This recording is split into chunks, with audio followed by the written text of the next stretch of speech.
આ તેલનો ડબ્બો તમે જે જોઈ રહ્યા છો, આ તેલ હું વર્ષોથી હું પણ અહીંયા જ ખાઈ રહ્યો છું. તમને કહીશ કે ભાઈ આ તેલ કઈ રીતના બને છે. એસી ની અંદર સાહેબ તેલ આખા ઓલ વર્લ્ડ માં કોઈ નહીં બનાવતું ને ભાઈ. મને ખ્યાલ છે ત્યાં સુધી કોઈ નથી બનાવતું. એસી માં તેલ તો ના જ બને. તમને બીજું કહી દઉં કે ભાઈ આ તેલ કાઢવાનું મશીન ની અંદર ભાઈ અહીંયા બાજુમાં જો ને સાહેબ મશીન નો અવાજ નહીં આવતો. બોલો એટલું સાયલન્ટ આ મશીન તેલ કાઢવાનું. તેલ ખાલી બે જ પદ્ધતિ તમે જોયા હશે. પહેલા નંબરની જે કહેવાય છે ઘાણીમાં નીકળે જે આપણે, અને બીજા નંબરનું એક્સપિલર માં નીકળે. અને ત્રીજું છે જે બહુ ઓછા લોકો ખાય છે અને બહુ ઓછા લોકોને ખબર છે, જેનું નામ છે cold press oil. Single screw press કહેવાય. અને કેવી રીતના આપણે થાય છે, મને વર્ક કેવી રીતના કરે છે. પહેલા તો આમાં શું નાખ્યું તમે પેલા મને કહો. અમે ખાલી સિંગ નાખીએ છીએ સિમ્પલ. અને કેવું એટલે ફોતરા કાઢેલી એકદમ પ્યોર સોર્ટેક્સ કરેલી સિંગ આવે છે. ઓકે.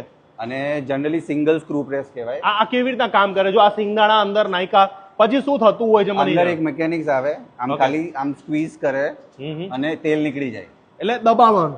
હા, દબાવવાનું. તમે તો કોઈ બી એમાંથી દાણો લો, થોડુંક જ નીકળે સાહેબ. એમની દાણો લો તમે, આમ દબાવો હાથથી તો કેવું આમ તેલ નીકળે. આ મિકેનિક્સ એવી રીતના. ખોળ તો નીકળે ને સાહેબ. ખોળ ક્યાં જાય? ખોળાઈ આમાંથી નીકળે. જોઈ લો સાહેબ, આ એટલું હાઇજેનિક વાળું છે કે જો આ ખોળ નીકળે. આમાંથી તેલ કઈ નહીં હોય જ નહીં. અને આમાંથી કાઢવાનું નહીં, લોકો કાઢે યાર સાહેબ તેલ. હોય એમ નહીં હોય, નેચરલી જે રહેતું હોય ને એ હોય.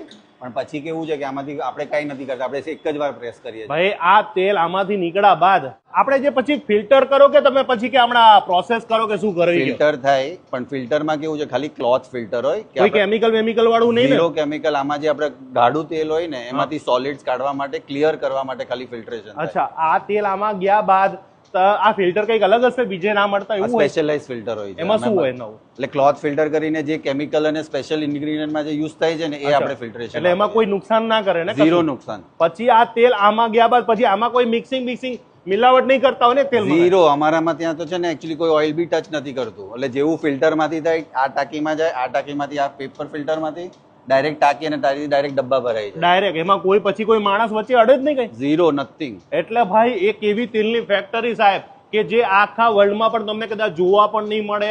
અને આવી ફેક્ટરી ઇન્ડિયામાં તો છે જ નહીં. ના, કશે નથી. અને આ ફેક્ટરીની તમે કદાચ કિંમત કહી દો ખાલી સાહેબ. મશીનની કિંમત કદાચ કહેવાય નહીં આપણે, પણ આંકડો ભૂલી નાખો. અમે બહુ બધા નાખ્યા છે અને લકીલી તમારા વિડીયો અને એના કારણથી અમે બીજી ડબલ કેપેસિટી કરી. હા, હજુ પણ કેપેસિટી તૈયાર થઈ રહી છે સાહેબ. અને મને એ જણાવો સાહેબ, આ તેલ જે આપણે બનાવીએ તો તમને પોસાય કેવી રીતના? કારણ કે તમે આ જે તેલ કોઈ બીજા લોકો કેમ આ મશીનરી નથી લાવતા? કમલેશભાઈ, એવું નથી. સાચું કહું ને તમને, અમારે તો એક્સપોર્ટમાં કામ છે થોડું, એટલે અમને છે ને વેલ્યુ મળી જાય છે. કારણ કે અહીંયા ડબ્બા ભરવામાં છે ને એકચ્યુઅલી અમને ઓલું નથી. અચ્છા, સાચી વાત છે. સાચી વાત છે. નકર કોઈ બીજો સામાન્ય માણસ ના કરે. આ મશીન જ એવા છે કે આ મશીન કેની માટે કે જનરલી નાના પ્રેસ અને નાની ક્વોન્ટિટી કાઢવા માટે મશીન છે, લાર્જ સ્કેલ માટે નથી. અમે એક જ છીએ જે આ લાર્જ સ્કેલમાં